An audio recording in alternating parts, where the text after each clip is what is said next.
So lots of times when people read about Erickson, it seems that he is this technician and that he is so thoughtful about all of the things that he was doing, and certainly he was. He was a genius about what he did.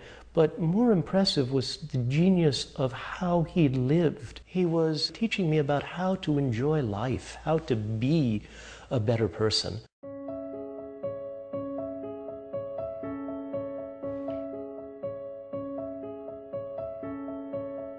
I'd like to have you take your time about going into a trance. I don't want you to go into a trance too soon. A lot of communication that goes on between people that certainly is below the level of awareness, and I'm sure that's it, but it seemed much more precise and specific communication than that kind of communication allows.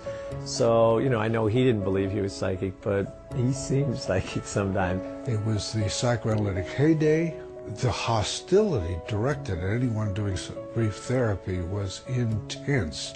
Do you always keep your hand up in midair like that? No, I usually. How far do you keep it up there now? You don't know? A lot of people came to see him, and every now and then he'd be able to collect somebody who also shared with him that idea that it was fun to learn things. He looked and he said, "You've got a tendency to over-compartmentalize in your thinking, and it gets in the way of your unconscious."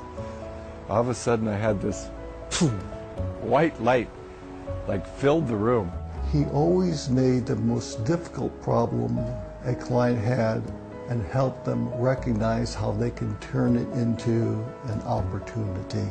He really did trust the unconscious and had complete faith in it. You focus with patience and attention where it should be focused and where he can call forth memories that he'd long forgotten. As this teenager who was supposed to die, had polio, and listened to a doctor telling his mother the boy's not going to live to see morning.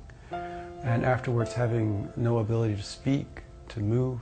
Constant chronic pain. His vision was double, his hearing was impaired. You were talking to a man who had more pain, more limitations than you had, and he was just laughing all the time. He was filled with nature. He was a natural man.